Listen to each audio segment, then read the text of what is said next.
Hello, I'm Michael Hadfield. I'm the author of How to Lose Weight Easily, and today I want to talk to you about the 5 big weight loss lies. There's a lot of misinformation in the world of weight loss. This misinformation causes you to engage in behaviours that are not helpful in achieving your weight loss goals. And I've pulled out 5 biggest lies and I'm going to share them with you today. Lie number 1. When you diet, you lose fat. The first source of energy that your body turns to is a substance called glycogen. Glycogen is a complex carbohydrate that is stored in the body. 65% of it is stored in the muscles. The rest will be found in your liver. When the body experiences a calorie shortage, which is what diets create deliberately, where it goes to supply those missing calories is your muscles and your liver. Only when the glycogen is nearly depleted does your body start to metabolize your fat stores. By this time, you will have reduced your muscle mass quite considerably and probably shrunk your liver. This process clearly causes you to lose weight, but the weight that you're losing is coming from your muscles, not the fat you've got stored around your body. What you want is to lose the fat stored around your body. Muscle tissue is quite considerably denser than fat tissue. So because of that, your body shape doesn't change quite to the extent that you might expect for the weight you've lost. And let's face it, the reason you want to lose weight is to achieve a more pleasing body shape, a body shape that at least pleases you to a greater extent than the one you've got right now. I mean, if we all weighed 300 pounds but looked absolutely fantastic, who'd want to lose weight? Lie number 2. Being in a club with other fatties helps. Just picture this for a moment. You can't swim. To jump into the deep end of a swimming pool filled with drowning people and expect them to teach you how to swim. This is what being in a weight loss club or group is like. You may think that because in the group there will be people who've lost some weight, gone away, come back, lost some weight, gone away, come back, lost some weight. You might get the impression that you're surrounded with weight loss experts. But the truth is, they can't keep it off. Otherwise, they would never come back again.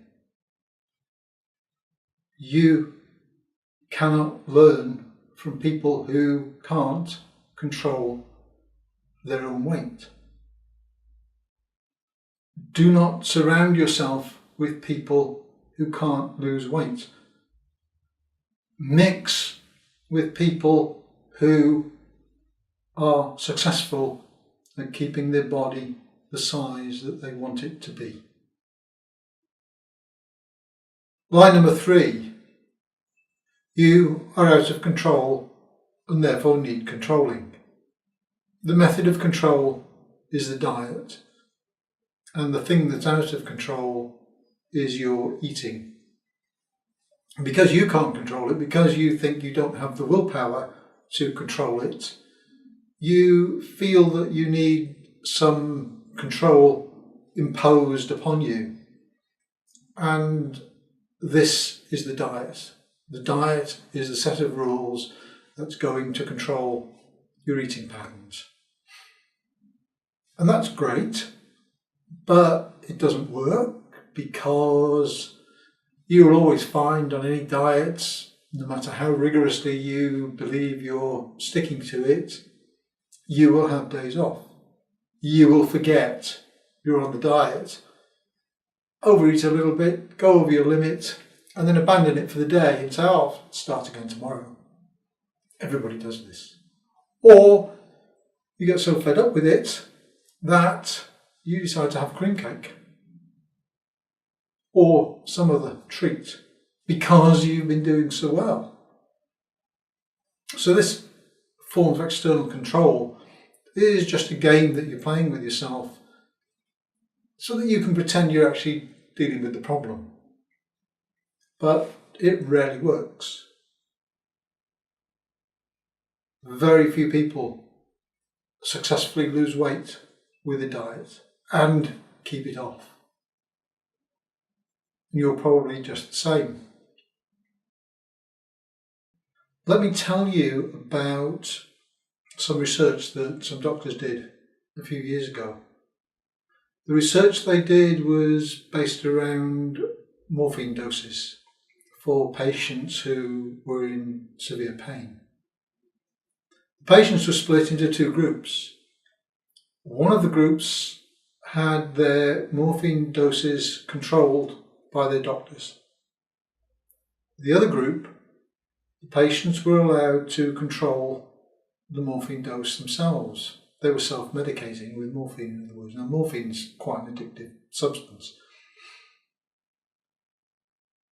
The results really surprised the doctors, because the group that was self-medicating used significantly less morphine than the group who were being medicated by the doctors. And it seems something else was going on as well. It seems that knowing that they could have pain relief whenever they wanted it, it did something to the way the brain deals with the pain messages from the body. And it looks like they weren't feeling as much pain simply because they had the awareness that they could medicate whenever they wanted to. Now, how this applies to food and overeating and diets is you might consider that you self-medicate with food. Food is quite often eaten in excess to deal with negative emotions that we feel from time to time. So when we're feeling sad, unhappy, bored, miserable, fed up, any of that array of uncomfortable feelings, we get the idea into our head that a little bit of something nice will make us feel better. And, to an extent it does. For about 2 minutes or 3 minutes, while we're thinking about it, while we're eating it, while we're savouring the aftertaste, and then we're just back to just the same way we were before, feeling just as bad, just as fed up, just as miserable, but we're fatter. And that is a bit of a problem because we don't have any control over that. It seems from what I've just said that self-medication isn't working with food because you're eating when you don't need it. But look at the diet. The diet is a set of rules. The diet is really the controlled medication. The diet is where you're denied what you want. And so there's a reaction to that, and you always want more, simply because the food intake is being controlled. Now, the difference between the self-medication that's out of control that caused the problem in the first place and losing weight is an intention. When you set yourself the intention of losing weight, and you have that in the forefront of your mind, and you commit to listening to the signals that your body gives you as to whether or not you need to eat, and to find other solutions for the negative emotional moods that you experience, then you make progress, because you start to eat when your body needs fuel, and you start to stop eating when your body's had enough, and you listen to that. And when you feel bored, you go and find something interesting to do. When you feel sad, you ring up a friend and get some comfort, or read an inspirational book, or watch an inspirational video. You start looking for alternatives to filling yourself with unnecessary calories when you feel low. So the whole thing then becomes a free-flowing eating when you need food, enjoying the food that you eat, but recognizing that because you want to lose weight, eating more than you need doesn't help you achieve that. It's about setting a focus off in the future and saying, this is the weight that I'm going to be. And keeping your mind on that, but allowing yourself at the same time to have whatever you want, as long as you're feeling hungry, as long as your body is asking for something to eat, and not eating because you feel unhappy in any way. Line number 4, fats are bad for you. Fats are actually essential to good health. We need fat in our diet. Fats are what make food palatable. If you ate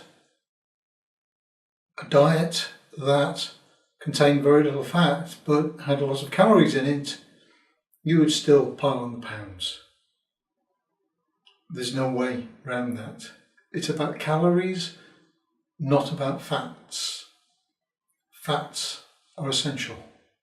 So think in terms of eating a balanced diet with a recommended intake of fats, which is around 1/5 to 1/3 of your diet should consist of fats, if you want to eat healthily. If you'd like an enemy to fight, then that enemy is sugar. Sugar is full of empty calories. Sugar does nothing to help you to feel full or feel satisfied, yet it's filled with calories. Sugar is what you need to be reducing in your diet rather than fat. Fat is absolutely essential to make food palatable, but what food manufacturers do with all these low fat and reduced fat products is, because after having taken the fat out, the food is pretty much inedible, they load it with sugars, sweeteners and salt in order to make it palatable again. And there are a lot of hidden calories in these low-fat foods because of that. If you read the labels, you'll check just how much sugar is in the product if you think that it's going to help you lose weight just because it's low fat. The truth is, it probably won't. A good guideline, an easy guideline to follow if you want to eat a diet that, and by that I mean just what you eat, not something designed to help you lose weight. If you want to eat a diet that's good for you, then food made from fresh ingredients is probably okay. If it came out of a packet, it probably isn't. And yes, that does mean you have to cook it yourself. Lie number 5. You can lose weight through exercise.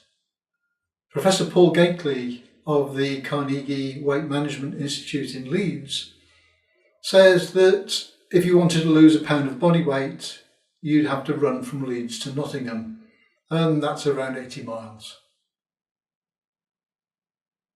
It needs an awful lot of exercise to lose a substantial amount of weight. Exercise is good for you, but it's not the way to go to shed the pounds. It's much, much easier to just cut down on what you eat. If you want another picture to put in your mind, think of 2 donuts. To enjoy them and end up at the end of the day no fatter than you were at the start, you need to fit in an hour of cycling in between. 2 donuts, an hour of cycling. It's a big price to pay. It takes a lot of exercise to shift a relatively small number of calories. And it's just really hard work. And that's another problem with exercise.